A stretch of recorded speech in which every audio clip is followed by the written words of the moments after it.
বন্ধুরা, আমি সুজয়া। আশা করি সকলে ভালো আছেন এবং ভালো থাকুন, এই কামনা করি। সবাই সুস্থ থাকুন, ভালো থাকুন। আজকে রান্না করব চিকেন রেজালা। চিকেন রেজালার জন্য পেঁয়াজ, রসুন, আদা এটাকে আমি মিক্সিতে পেস্ট করে নেব। আর লাগবে অবশ্যই দইটা আমি ঘরে পাতি, কিন্তু আজকে পাতা নেই, আমি কিনে নিয়ে এসেছি। এই দইটা দিয়ে এটাকে মাখতে হবে এবং এই পেস্টগুলো দিয়ে মাখতে হবে।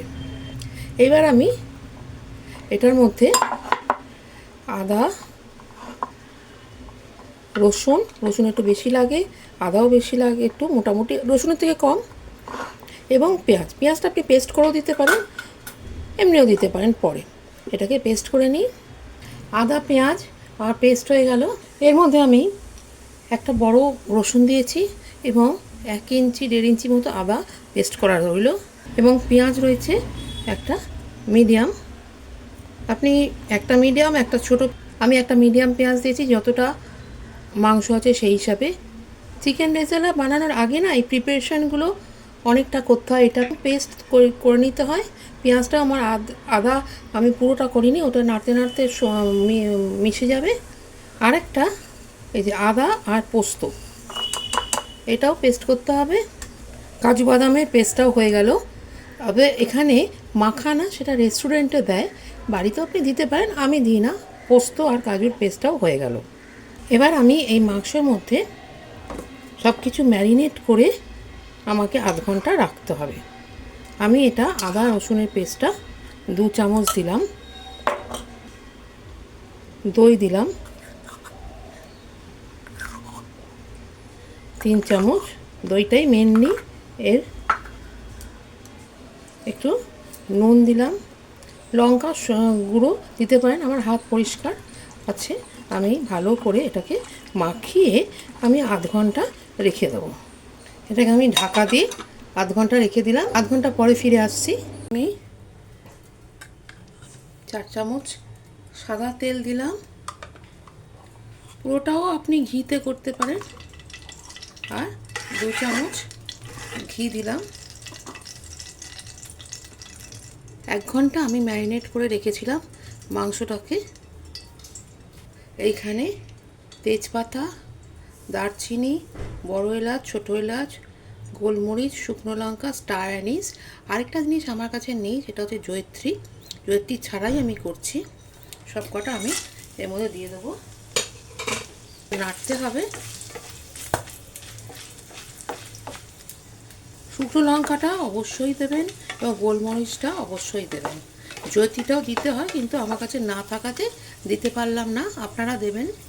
এইবার দেব পেঁয়াজ বাটা, 1-1.5 ইঞ্চি আদা আর রসুনটা হচ্ছে একটা বড়। এটাকে কষে নিতে হবে। কষতে কষতে যখন পেঁয়াজ রসুন আদা রসুনের জলটা শুকিয়ে যাবে, তখন আমি চিকেনটা দেবো। দেখুন জলটা প্রায় শুকিয়ে গেছে। এইবার এর মধ্যে আমি চিকেনটা দিয়ে দেবো। চিকেনের দইটা যে আছে, কারণ এটা দইতেই সেদ্ধ হবে, দই শেষ দইয়ের জুসটা দিয়ে দিলাম। এবার এটাকে উল্টে পাল্টে আমাকে কষতে হবে একটুখানি। এটা হচ্ছে গোলমরিচের গুঁড়ো দিলাম, এবং যেটার মধ্যে চিকেনটা আমি ম্যারিনেট করেছিলাম জল দিয়ে, সেই জলটা দিয়ে দিলাম। লাগছে আমি একটু নুন দিয়ে দিলাম। এটার মধ্যে হলুদ না দিলেই ভালো, দেখতে ভালো লাগে। অর্ধেক সিদ্ধ হওয়ার পরে আমি এই বাদাম আর পোস্ত এটা ঢেলে দিলাম, দেবো। তারপরে আবার আমি ঢাকা দেবো, দিয়ে সেদ্ধ হবে। হয়ে গেছে, দেখুন ঘিগুলো ভেসে উঠেছে, এবং চিকেন তো দই দিয়ে ম্যারিনেট করে রাখা, অর্ধেক সেদ্ধ ওখানেই হয়ে গেছে। দেখো কতটা চিকেন সেদ্ধ হয়েছে প্রপার। এটা আমাকে একটু টেস্ট করতে হবে, আপনারাও অবশ্যই টেস্ট করে নেবেন। এ দেখুন পুরোপুরি সেদ্ধ হয়ে গেছে। এবারে কিছু জিনিস বাকি আছে, সেটা আমায় দিতে হবে। চিনিটা না দিলে ঠিক টেস্ট আসে না। আর আরেকটু ঘি লাগবে, আর 1 চামচ ঘি লাস্টে দিয়ে দিলাম। কেওড়া জল দিলে টেস্টটা ভীষণ সুন্দর একটা গন্ধ বেরোয়।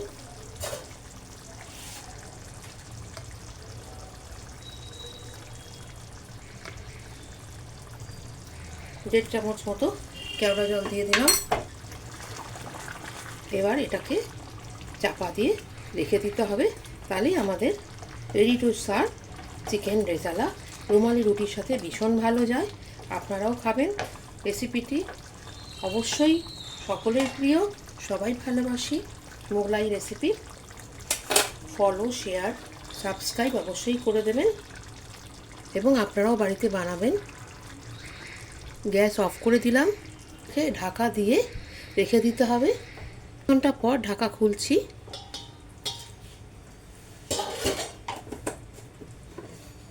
এবং অবশ্যই লাস্ট টেস্টটা আপনাকে করে নিতে হবে। দেখুন কতটা ঘন এর গ্রেভি হবে, কনসিস্টেন্সিটা ঠিক এরকম হবে। চিকেন রেজালা চিকেন দিয়ে ভীষণ সহজে এবং ভীষণ তাড়াতাড়ি, কম ঝামেলায়, তাড়াতাড়ির থেকেও বড় কথা ভীষণ কম ঝামেলায় এই চিকেন রেজালা তৈরি হয়, যেটা তৈরি করা যায় এটা রুমালি রুটির সাথে ভীষণই ভালো লাগে। আপনারাও বানাবেন, এভাবে সুন্দর করে বানাবেন। এটা তো একটা মোগলাই ডিশ, রুমালি রুটির সাথে এটা ভীষণ ভালো যায়। রুমালি রুটি আর চিকেন রেজালা ভীষণ ভালো ডিনার, খুবই পছন্দের ডিনার। আপনারাও বানিয়ে ফেলুন এইভাবে। নমস্কার, সবাই ভালো থাকবেন।